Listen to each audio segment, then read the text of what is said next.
Alors, l'extraction par un solvant non miscible. Vous avez un mélange homogène. Il comprend un soluté plus un premier solvant. Donc, à ce mélange, on va ajouter un deuxième solvant qui est non miscible au premier, sachant que le soluté qui nous intéresse a plus d'affinité pour le deuxième solvant que pour le premier solvant. Donc, tout naturellement, le soluté va quitter le premier solvant, et va passer vers le solvant 2. C'est une affaire d'affinité. Donc, on va procéder à une agitation.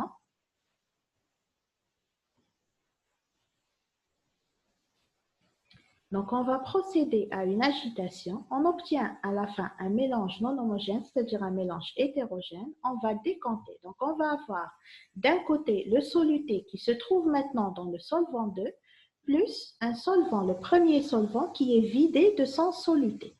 Donc, on va avoir ce qu'on appelle un extrait et un raffiné.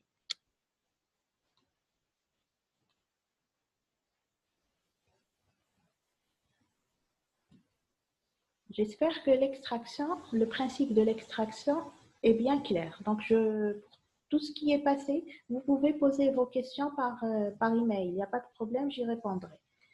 J'ai plus le temps de répéter. Alors, les différents types d'extraction, on a l'extraction simple et répétée. On va voir tout ça lors des prochains cours en détail. L'extraction répétée, on distingue l'extraction continue et l'extraction discontinue. Donc, l'extraction continue, ce qui nous intéresse, c'est l'extraction exhaustive et à contre-courant. Donc, on va voir en détail ce qu'on appelle l'extraction exhaustive. C'est une extraction qui se fait en continu. Donc, il existe un dispositif. Vous avez le dispositif sur le schéma. Donc, vous avez en bas un ballon qui contient le solvant qui va permettre l'extraction. Au-dessus du ballon, vous avez un dispositif qui contient une cartouche. La cartouche, donc c'est en verre, hein, c'est la partie en verre. Donc la cartouche contient l'échantillon qui nous intéresse, l'échantillon qu'on veut séparer. Au-dessus de la cartouche, la partie en bleu, c'est ce qu'on appelle un réfrigérant. Donc qui dit réfrigérant dit courant d'eau froide. Donc qu'est-ce qu'on va faire? Donc, le ballon qui est en bas va être chauffé à la température d'ébullition du solvant qu'elle contient. Donc, le chauffage va faire que les vapeurs du solvant vont remonter. Elles vont remonter du côté gauche. Donc, à travers le tuyau qui se trouve du côté gauche. Elles vont remonter, elles arrivent au réfrigérant. Donc, ces vapeurs-là vont être en contact avec le courant d'eau froide. Elles vont automatiquement retomber à l'état liquide dans la cartouche. Donc, vous voyez bien qu'il y a bien 2 gouttes jaunes qui retombent dans la partie verte. En retombant dans la cartouche, elles vont être en contact avec le soluté qui nous intéresse. Elles vont l'extraire. Donc, l'extraction du soluté va se faire grâce aux vapeurs de solvant. Donc, au fur et à mesure, vous avez du côté droit une partie verte. Le solvant va remplir la partie verte et va retomber dans le ballon initial. Donc maintenant, au départ, le solvant était pur. Après chauffage, évaporation, condensation, il est passé dans la cartouche qui contient le soluté et il est retombé, donc le solvant est retombé dans le ballon chargé de soluté. D'où le dispositif la méthode se fait de manière continuelle et donc de manière continue. Donc, d'où l'extraction continue. Extraction exhaustive. Exhaustive, ça veut dire qu'on va récupérer un maximum de soluté. C'est ça, exhaustif. Donc, je ne vais pas beaucoup détailler parce qu'on va le voir lors des prochaines séances. Donc, vous avez 2 types de dispositifs, perforateur de Jalad, et à droite, vous avez extracteur de Soxhlet et Kumagawa. Perforateur de Jalad, on appelle perforateur de Jalad lorsque l'échantillon étudié est un échantillon liquide. Donc, on utilise ce qu'on appelle un perforateur de Jalad. Lorsque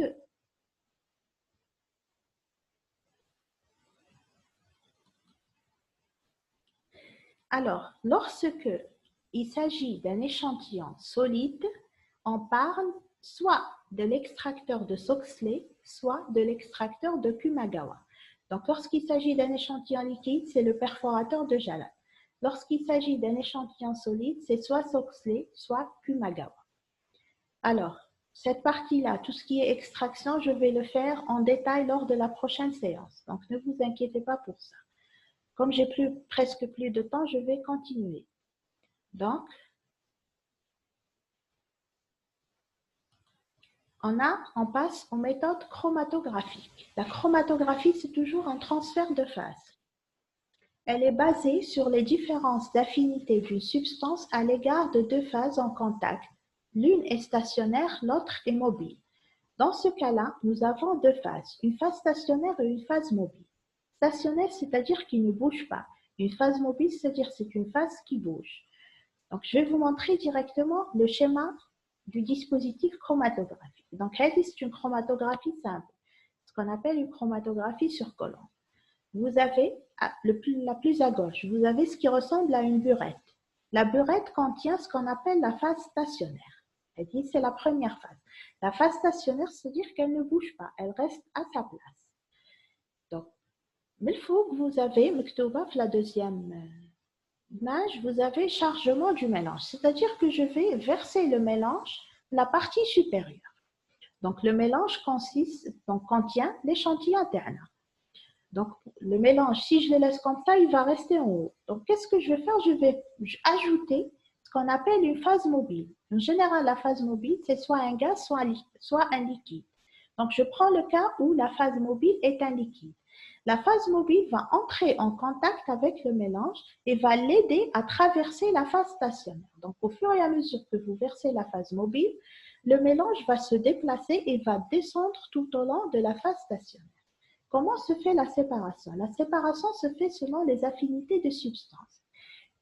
Je peux avoir, si je prends par exemple un mélange qui contient deux substances, une substance A et une substance B. La substance A beaucoup d'affinités pour la phase stationnaire. La substance B a beaucoup d'affinités pour la phase mobile.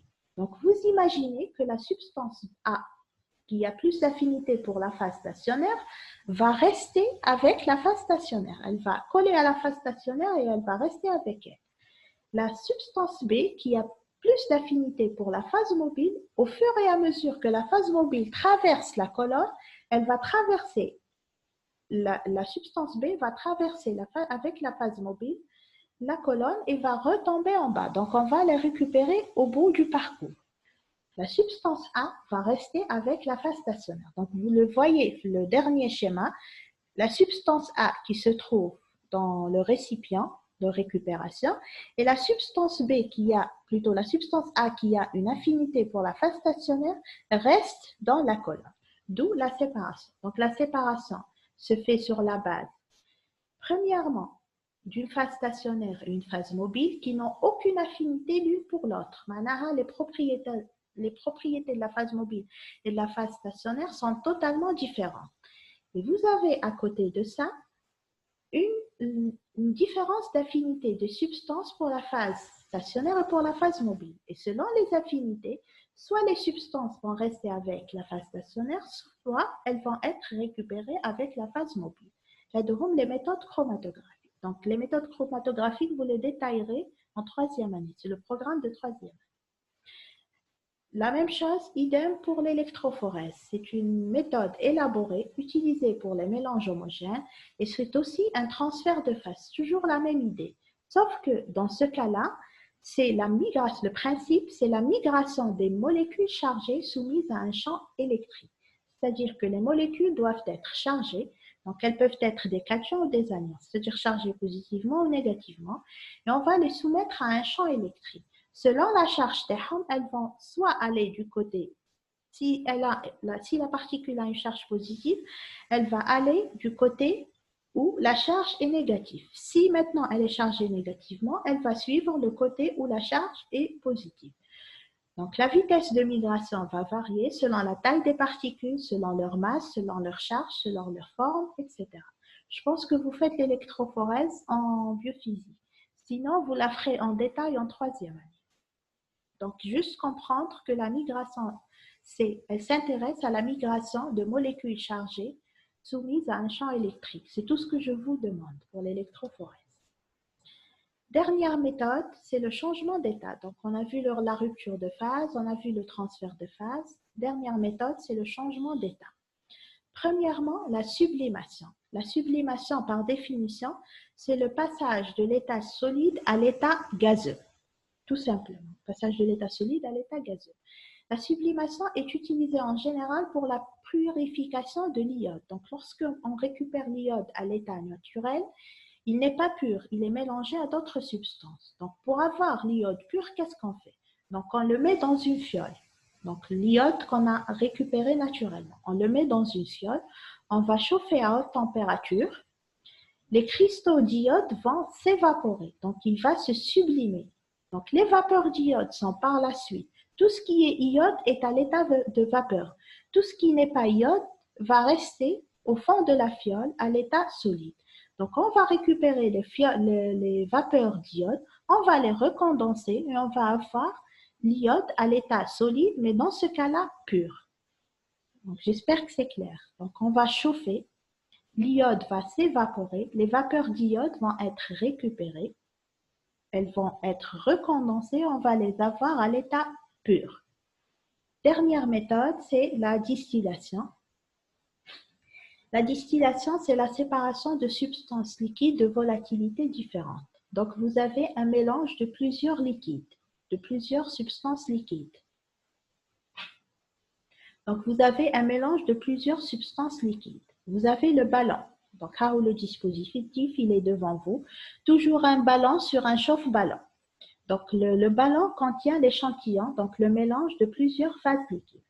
Donc, par exemple, j'ai deux phases.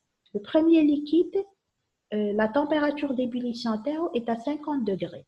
Le deuxième, la température d'ébullition terreau est à 100 degrés. Donc, je commence par chauffer à 100 degrés.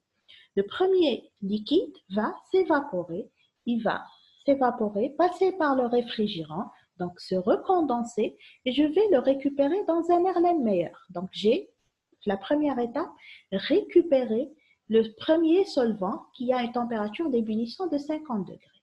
Ensuite, j'augmente la température jusqu'à 100 degrés.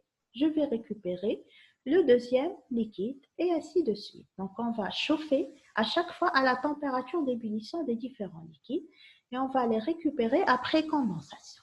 هذه هي la distillation. C'est la dernière méthode pour le changement d'état et c'est la fin du cours.